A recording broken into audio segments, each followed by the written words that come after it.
Hello बच्चों, let's read the question. Question says what is the electroweak interaction. बच्चों यहाँ पे हमसे पूछा गया है कि इलेक्ट्रोवीक इंटरेक्शन क्या होता है। तो सबसे पहले हम देखेंगे यहाँ पे की कॉन्सेप्ट को।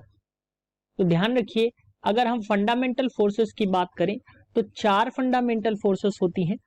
तो चार फंडामेंटल फोर्सेस में जो वीक फोर्स है, अगर हम उसकी बात करें, वीक न्यूक्लियर फोर्स हम इसको कहते हैं। तो वीक फोर्स जो होता है बच्चों, जो वीक फोर्स है ये अगर हम बात करें तो ये सबसे हाई एनर्जी पे होता है, एट हाई एनर्जी, यानी कि सबसे हाई एनर्जी जो होती है बच्चों वो वीक इंटरेक्शन फोर्स की होती है। यानी कि हम वीक फोर्स की बात करें तो वीक फोर्स की होती है।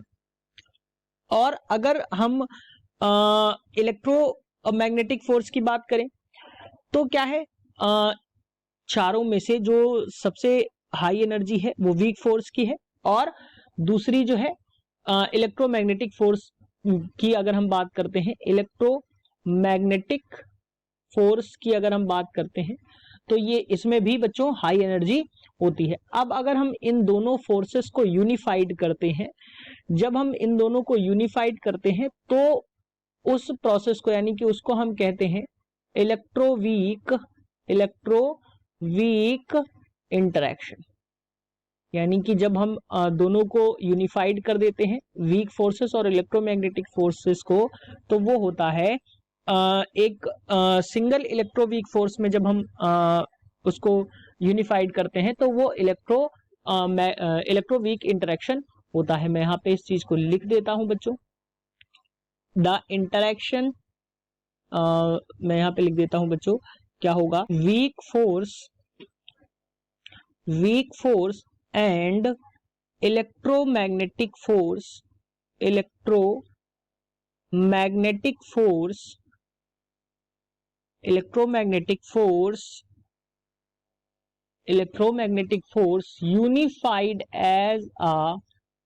unified as a single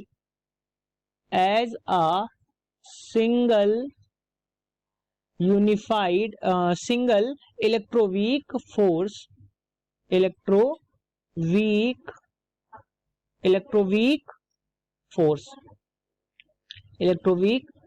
तो इसी को हम बच्चों क्या कहते हैं, इलेक्ट्रोवीक इंटरेक्शन कहते हैं। और अगर हम इसकी बात करें तो इलेक्ट्रोमैग्नेटिक और वीक इंटरेक्शन जो होता है वो क्या होता है, जो इसकी एनर्जी होती है वो 100 गीगा इलेक्ट्रॉन वोल्ट के लगभग में होती है। सो बच्चों, अगर हम इलेक्ट्रोवीक इंटरेक्शन की बात करें तो इलेक्ट्रोवीक इंटरेक्शन क्या होता है बच्चों, वीक फोर्स और इलेक्ट्रोमैग्नेटिक फोर्स को जब यूनिफाइड करते हैं तो वो इलेक्ट्रोवीक इंटरेक्शन होता है। So this is your answer for your question. Hope you understood it well. Best of luck.